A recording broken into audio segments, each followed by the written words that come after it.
Can we break from the traditional QWERTY keyboard?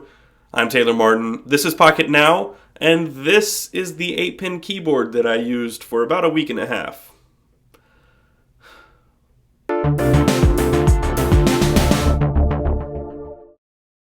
A few weeks back, I made a video about the best Android keyboards, the third-party solutions that make typing on your Android device easier, faster, more error-free.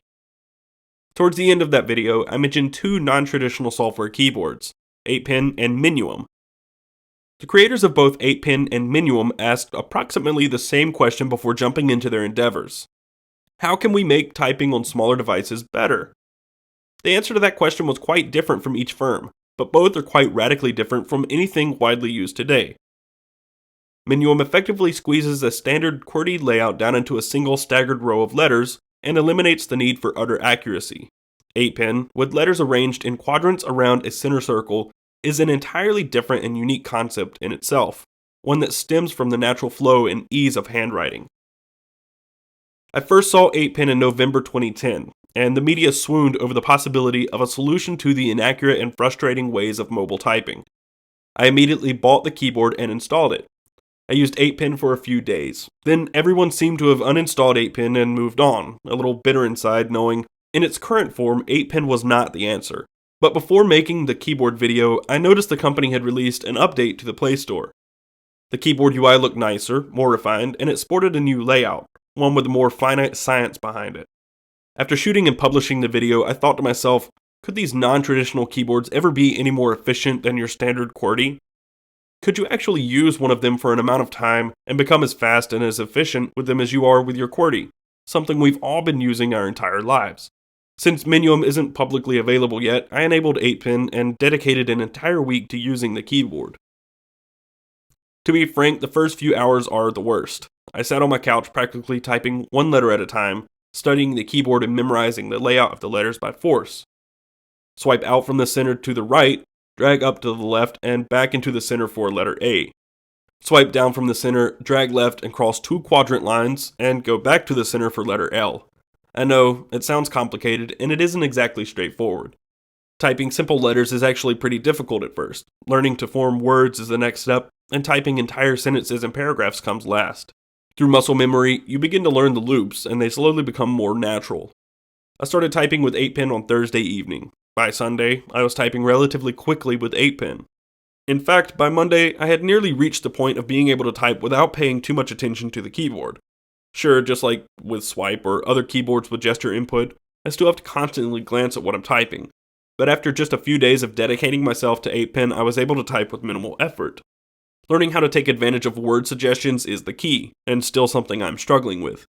As you type, 3 word suggestions are displayed just above the keyboard. To select the suggestion from the left, slide your finger out from the center to the left and back to the center. For the middle word, upwards from the center and back. Then slide to the right from the center and back for suggestions on the right.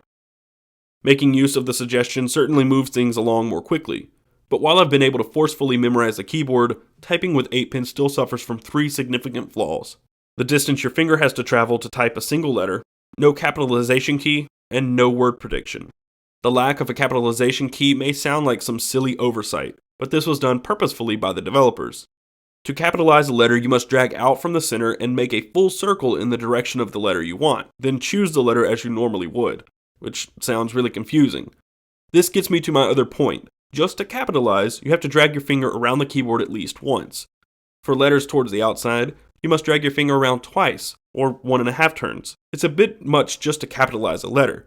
But even to type a Z, W, or Q, I often found myself asking if this was truly more intuitive or efficient than just sliding my finger over the actual letters a la swipe. Keyboards like SwiftKey, the stock Android keyboard, and Swipe all incorporate technology that learns the way you type over time, meaning those keyboards can not only finish your words, but sometimes finish your phrases and sentences for you. This would make 8-pin a whole heck of a lot better, and offset the extra distance traveled to type those less commonly used outside letters. All in all, my week with 8-pin was a lot more enjoyable than I imagined it would be. I had a lot of people asking if I was sadistic for wanting to use the headache-inducing keyboard for more than just a few minutes. But it turned out to be quite a fun learning experience, and truthfully, I plan to keep using 8-pin, albeit not full-time. Michael Fester, the CEO and founder of 8-pin, tells us there is a major announcement slated for early summer. Hopefully, this will bring some much needed language prediction software and a capitalization key. If so, 8-pin could certainly become my daily driver, which is something I never imagined I would say just 2 weeks ago. If you liked this video and found it helpful and would like to see more like it, be sure to give it a thumbs up and subscribe to the channel, and follow us on your favorite social networks. You can also follow me at CasperTech on Twitter. I'm Taylor Martin, and I will see you next time.